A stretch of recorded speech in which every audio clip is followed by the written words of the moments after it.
It's 6:12 a.m. and you're standing in your kitchen holding a coffee you haven't tasted yet. The television is muted across the room.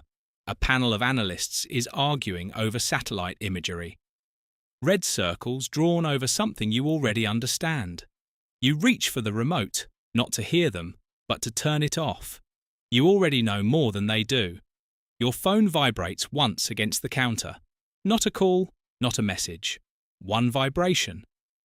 Priority alert. A 4-word code flashes across the screen from a secure number. You have memorized it. You hoped never to see it outside of a drill. Eyes only. Immediate. NMCC. You set the coffee down untouched. You don't finish getting dressed. You are in your car in under 3 minutes, and in the back of your mind, one completely ordinary thought. Your daughter's birthday is in 2 days, and you still haven't ordered the bracelet she mentioned in July. That thought disappears as you clear the first checkpoint. You make the National Military Command Center in 14 minutes. By the time you walk through the inner corridor, 3 people have briefed you in fragments. A satellite pass, a confirmed launch signature, a location in the Pacific that doesn't make sense, and a target assessment that makes even less sense. Then you're inside. The room is cold the way it always is. Everyone in it looks like they've been awake for 18 hours. The chairman looks at you with the specific expression he uses when something has become your problem. He says simply, "There's a weapon in the air." You don't ask which country. You already know. You've spent 4 years wargaming this scenario. The intelligence files you've read in classified basements at odd hours have been pointing toward this moment with the slow inevitability of a fault line under pressure. What no one predicted is the target. Not a carrier group, not a base, not a satellite. The weapon is heading toward a civilian corridor over the Philippine Sea. The intercept window is 11 minutes. You are the senior officer in the room with operational authority over Pacific Command's strategic assets. Everyone is looking at you. 11 minutes is not very long. You call the intercept. The weapon is destroyed over open water. No one dies. For 48 hours, it's classified at a level so high the public doesn't know anything happened. During those 48 hours, you don't sleep.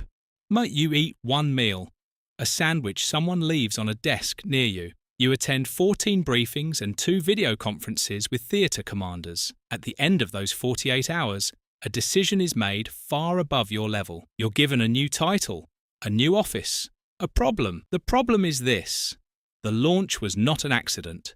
Your new office is in the Pentagon. It has a window overlooking a parking structure. You spend the first 2 weeks reading everything. Not summaries, everything. Raw signals, intelligence, satellite imagery sequences, human source reports from 3 agencies that don't fully trust each other, intercepts of communications between people whose names you cannot write in any unsecured document. The analysts are careful, hedged, smart. They tell you what might be true without committing to what is. You learn to read between the careful language and find what they believe but won't fully assert. The launch was a probe. A test of your response time, your intercept capability, your political threshold. Whoever did it wanted to know how fast you move and whether you move at all. Now they know, and the question placed in front of you like a bomb on a conference table is what you do with that knowledge. The briefing begins before you sit down. You're shown trajectories, probabilities, and worst-case projections. You're told there's a window, not a large one, not a forgiving one, a narrow slice of time in which action could neutralize the threat before it becomes irreversible, or escalate it beyond control. No one says those words out loud, but they hang in the room anyway. You sit down.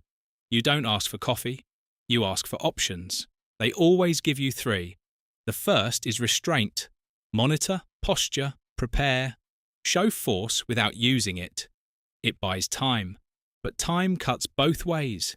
It gives the adversary room to act, to conceal, to strike first under conditions they choose. The second is limited engagement, a precise, controlled strike on the facility intelligence has identified as the launch control node. It signals resolve without full commitment. It risks retaliation calibrated just beyond your initial intent. The third is decisive preemptive action. Overwhelming force. It removes the immediate threat. It invites consequences that cannot be easily contained, including a response from a third-party nuclear power whose leadership has spent the last 18 months quietly recalibrating their declared use doctrine. And that's the one no one wants to say out loud.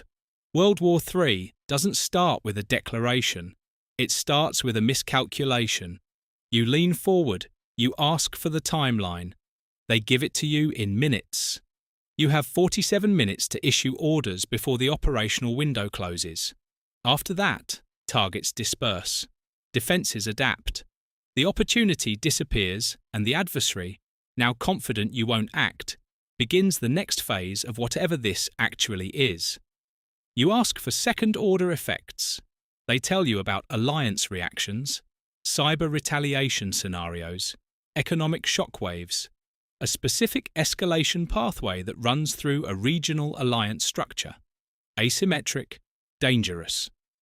The party you're targeting has commitments to a second party. That second party has commitments to a third. The third has nuclear capability. Either the probability estimate for success sits at 43%. Success meaning the strike works, stays unattributed, and produces no significant escalatory response. The inverse is 57%. 57% probability that something goes wrong in a way that can be traced back, or produces a reaction that climbs the escalation ladder faster than anyone can manage. You've read the escalation modelling. You know where that ladder ends. You carry that number with you as you pick up the secure line. You deliver your assessment in clear, controlled terms. You outline the threat, the options, the risks. You don't dramatise. You don't soften. You are asked for your recommendation. This is the moment where preparation ends and ownership begins. Limited engagement, precise, controlled, immediate. You justify it on proportionality and signalling. You explain that it disrupts the imminent threat while preserving space for de-escalation. You acknowledge the risks, that it could be interpreted as the opening move in something larger. You accept those risks because the alternatives carry consequences you judge to be greater. There is a pause on the line. Not long, but long enough to feel. Authorization is granted. Just like that, theory becomes action. Coordinates are confirmed. Assets are tasked. Air, sea, cyber. Each element synchronized to hit a narrow objective inside a narrow window. You track it all, not because you can influence every detail now, but because you are responsible for the whole. You think about the pilots trusting the intelligence you reviewed, the operators trusting the timing you approved, and the analysts trusting that their data was understood correctly. Trust flows up and down, and all of it converges on you. The first confirmation arrives earlier than expected. Targets engaged. You wait. Targets neutralized. You wait again. No immediate counter-response detected. You allow yourself one breath that isn't measured. But the moment doesn't last. Within the hour, adversary communications shift. Confusion, then coordination. Their forces are repositioning. Not blindly. They're interpreting your move, deciding what it means. You didn't just destroy a capability. You started a conversation, conducted through force, posture, and perception. You issue guidance to hold positions. Maintain readiness without advancing. You don't want to compress their decision space too quickly.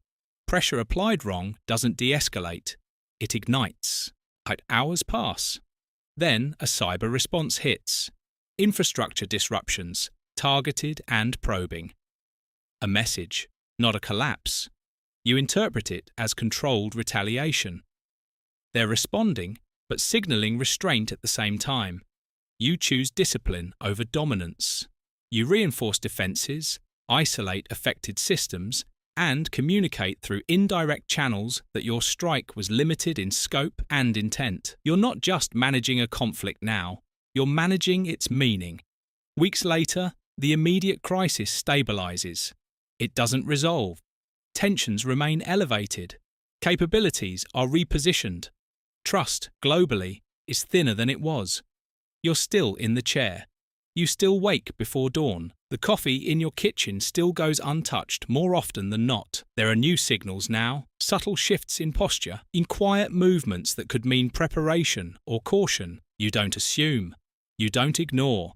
And somewhere in a classified annex of a report that fewer than 14 people will ever read in full, an intelligence officer has flagged activity at a secondary site, suggesting the strike triggered a hardening response rather than a deterrent effect, which means the 43% succeeded and also created something the modelling didn't fully anticipate. You pull up the new briefing on your terminal. You begin to read. This is how it always goes, and it never ends.